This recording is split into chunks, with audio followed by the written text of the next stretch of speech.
ಸ್ನೇಹಿತರೆ ನಮಸ್ಕಾರ. ಶಿವಮೊಗ್ಗದ ಹಿಂದೂ ಸಂಘಟನಾ ಮಹಾಮಂಡಳಿಯ ಗಣಪತಿ ಯಾಕೆ ಇಷ್ಟೊಂದು ಪ್ರಸಿದ್ಧಿ ಪಡೆದಿದೆ ಅಂತ ತಿಳಿಸ್ಕೊಡ್ತೀನಿ. ಈ ವಿಡಿಯೋನ ಸೇವ್ ಮಾಡ್ಕೊಳ್ಳಿ. ಭಾರತಕ್ಕೆ ಸ್ವಾತಂತ್ರ್ಯ ಸಿಗೋಕ್ಕಿಂತ ಮುಂಚೆನೆ ದೇಶದೆಲ್ಲೆಡೆ ಸ್ವಾತಂತ್ರ್ಯದ ಹೋರಾಟದ ವೇದಿಕೆಗಾಗಿ ಗಣಪತಿಯನ್ನು ಕೂರಿಸುವಂತೆ ಲೋಕಮಾನ್ಯ ತಿಲಕರು ಕರೆಯನ್ನು ಕೊಡ್ತಾರೆ. 1938ರಲ್ಲಿ ಶಿವಮೊಗ್ಗದಲ್ಲಿ ಹಿಂದೂ ಮಹಾಸಭಾ ಸ್ಟಾರ್ಟ್ ಆಗುತ್ತೆ. ಅದಾದ್ಮೇಲೆ 1941ರಲ್ಲಿ ಅಖಿಲ ಭಾರತೀಯ ರಾಷ್ಟ್ರೀಯ ಸಮ್ಮೇಳನ ಶಿವಮೊಗ್ಗದಲ್ಲಿ ನಡೆಯುತ್ತೆ. ಆ ಸಮ್ಮೇಳನಕ್ಕೆ ವೀರ ಸಾವರ್ಕರ್ ಅವರು ಬಂದಿರ್ತಾರೆ. ಶಿವಮೊಗ್ಗದ ಮಂಜುನಾಥ ರಾಯರು, ಚಂದ್ರಶೇಖರ್ ಭೂಪಾಳಂರಂತಹ ಹಿರಿಯರ ನೇತೃತ್ವದಲ್ಲಿ ಹಾಗೆ ವೀರ ಸಾವರ್ಕರ್ ಅವರ ಸಲಹೆಯಂತೆ ಶಿವಮೊಗ್ಗದ ಕೋಟೆ ಶ್ರೀ ಭೀಮೇಶ್ವರ ದೇವಸ್ಥಾನದಲ್ಲಿ 1945ರಲ್ಲಿ ಮೊದಲನೇ ಬಾರಿಗೆ ಸಾರ್ವಜನಿಕ ಹಿಂದೂ ಮಹಾಸಭಾ ಗಣಪತಿಯನ್ನು ಸ್ಥಾಪಿಸಲಾಗುತ್ತೆ. ಸೊ ಆ ಟೈಮಲ್ಲಿ ಪ್ರಾರ್ಥನಾ ಮಂದಿರಗಳ ಮುಂದೆ ಅನ್ಯ ಧರ್ಮದ ಮೆರವಣಿಗೆಯಲ್ಲಿ ಮಂಗಳವಾದ್ಯವನ್ನು ನುಡಿಸೋಂಗಿರ್ಲಿಲ್ಲ. 1945 ಹಾಗೆ 46 2 ವರ್ಷ ಕೂಡ ಪ್ರಾರ್ಥನಾ ಮಂದಿರಗಳ ಮುಂದೆ ಮಂಗಳವಾದ್ಯವನ್ನು ನುಡಿಸಿರಲ್ಲ. 1947ರಲ್ಲಿ ಶಿವಮೊಗ್ಗ ಹಿಂದೂ ಮಹಾಸಭಾ ಹಾಗೆ ಬೆಂಗಳೂರಿನ ಉಚ್ಚ ನ್ಯಾಯಾಲಯದ ವಕೀಲರಾಗಿದ್ದ ರಾಮಾಚಾರ್ಯ ಒಪ್ಪಿಗೆಯಂತೆ ಮಂಗಳವಾದ್ಯವನ್ನು ನುಡಿಸ್ಕೊಂಡು ಹೋಗ್ಲಿಕ್ಕೆ ಎಲ್ಲರೂ ನಿರ್ಧಾರ ಮಾಡ್ತಾರೆ. ಆ ಸಮಯದಲ್ಲಿ ಶ್ರೀಯುತ ಧರ್ಮ್ ಸಿಂಗ್ ರವರು ತುತ್ತೂರಿಯನ್ನು ಊದ್ಕೊಂಡು ಹೋಗ್ತಿರ್ಬೇಕಾರೆ ಪ್ರಾರ್ಥನಾ ಮಂದಿರದ ಮುಂದೆ ಮೆರವಣಿಗೆ ಸಾಗುವಾಗ ಕಿಡಿಗೇಡಿಗಳು ಕಲ್ಲು ತೂರಾಟ ನಡೆಸಿ ಗಲಭೆಯನ್ನು ಮಾಡ್ತಾರೆ. ಆ ಸಮಯದಲ್ಲಿ ಹಿಂದೂ ರಾಷ್ಟ್ರದಳದ 26ನೇ ವಯಸ್ಸಿನ ಶಿವಮೂರ್ತಿಯವರ ಹತ್ಯೆ ಆಗುತ್ತೆ.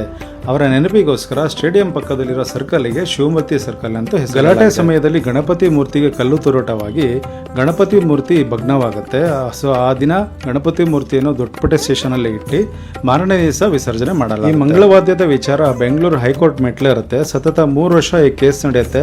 1950 ಜನವರಿ 31ರಂದು ಹೈಕೋರ್ಟ್ ಈ ತೀರ್ಪನ್ನ ಪ್ರಾರ್ಥನಾ ಮಂದಿರದ ಮುಂದೆ ಮಂಗಳವಾದ್ಯವನ್ನು ತಡೆಯುವ ಹಕ್ಕು ಯಾರಿಗೂ ಇಲ್ಲ ಅಂತೇಳಿ ತೀರ್ಪನ್ನ ಕೊಡುತ್ತೆ. ಅದಾದ್ಮೇಲೆ ಕಂಟಿನ್ಯೂಸ್ 50 ವರ್ಷ ಯಾವುದೇ ಅಹಿತಕರ ಘಟನೆ ನಡೆದಿರಲ್ಲ. ಬಟ್ 51ನೇ ವರ್ಷ ಮತ್ತೆ ಕಿಡಿಗೇಡಿಗಳಿಂದ ಗಲಭೆ ಉಂಟಾಗಿ ಅದಾದ್ಮೇಲೆ 7 ವರ್ಷ ಸಮಿತಿಯವರು ಸಾರ್ವಜನಿಕ ಮೆರವಣಿಗೆಯನ್ನು ಮಾಡಿರಲ್ಲ. ಗಣಪತಿ ಮೆರವಣಿಗೆ ನಿಲ್ಲಿಸಿದ್ದಕ್ಕೆ ಹಿಂದೂ ಮಹಾಸಭಾದ ಪ್ರಮುಖರ ಮೇಲೆ ಸಾರ್ವಜನಿಕರು ಆಕ್ರೋಶ ವ್ಯಕ್ತಪಡಿಸ್ತಿರ್ತಾರೆ. ಪರಿಸ್ಥಿತಿ ಸ್ವಲ್ಪ ತಣ್ಣಗಾಗ್ತಿದ್ದಂಗೆ 2003ರಲ್ಲಿ ಮತ್ತೆ ಸಮಿತಿ ಮೆರವಣಿಗೆ ಮಾಡಬೇಕು ಅಂತ ಪ್ಲಾನ್ ಮಾಡುತ್ತೆ. ಸೊ ಇದಕ್ಕೆ ಜಿಲ್ಲಾಡಳಿತ ಪರ್ಮಿಷನ್ ಕೊಡಲ್ಲ. ಇದನ್ನ ವಿರೋಧಿಸಿದ ಹಿಂದೂ ಮಹಾಸಭೆಯವರು ಮತ್ತೆ ಮೆರವಣಿಗೆಯನ್ನ ಸ್ಟಾರ್ಟ್ ಮಾಡ್ತಾರೆ. ಅವಾಗ ಡಿಸಿ ಅವರು ನೋಟಿಸ್ ನ ಜಾರಿ ಮಾಡಿ 13 ದಿವಸ ವಿಸರ್ಜನೆಯನ್ನು ಪೋಸ್ಟ್ಪೋನ್ ಮಾಡ್ತಾರೆ. ಸೊ ಆಗ ಅಂದಿನ ಸಚಿವರಾಗಿದ್ದ ಕಾಗೋಡು ತಿಮ್ಮಪ್ಪನವರು ಈ ವಿಷಯಕ್ಕೆ ಮಧ್ಯಪ್ರವೇಶಿಸಿ ಡಿಸಿ ಯೊಂದಿಗೆ ಚರ್ಚೆ ಮಾಡಿ ಮೆರವಣಿಗೆಗೆ ಪರ್ಮಿಷನ್ ಕೊಡಿ ಅಂತೇಳಿ ಸೂಚನೆ ಮಾಡ್ತಾರೆ. ಆದ್ಮೇಲೆ ಮೆರವಣಿಗೆ ನಡೆಯುತ್ತೆ. ತುರ್ತು ಪರಿಸ್ಥಿತಿ ಸಮಯದಲ್ಲೂ ಕೋರ್ಟಿನ ಅನುಮತಿ ಇದ್ರೂ ದೇವಸ್ಥಾನದಲ್ಲಿ ಗಣಪತಿಯನ್ನು ಇಡಕ್ಕೆ ಪರ್ಮಿಷನ್ ಕೊಟ್ಟಿರಲ್ಲ. ಸೊ ಅವಾಗ ಮಾರಿಕಾಂಬಾ ದೇವಸ್ಥಾನದಲ್ಲಿ ಇಟ್ಟಿರ್ತಾರೆ. ಅದಾದ್ಮೇಲೆ ನೆಕ್ಸ್ಟ್ ಇಯರ್ ಕೂಡ ಅನುಮತಿ ಕೊಟ್ಟಿರಲ್ಲ. ಹಾಗಾಗಿ ಕೋಟೆ ಸ್ಟೇಷನ್ ಎದುರುಗಡೆ ಇರೋ ಸೀತಾರಾಮಯ್ಯ ಕಾಂಪೌಂಡ್ ಅಲ್ಲಿ ಗಣಪತಿಯನ್ನು ಪ್ರತಿಷ್ಠಾಪಿಸ್ತಾರೆ. ಕೋವಿಡ್ ಟೈಮ್ ಅಲ್ಲಿ ಮೆರವಣಿಗೆನ ಮತ್ತೆ ನಿಲ್ಲಿಸಿರ್ತಾರೆ. 2022ರಲ್ಲಿ ಮತ್ತೆ ಮೆರವಣಿಗೆ ಸ್ಟಾರ್ಟ್ ಮಾಡ್ತಾರೆ.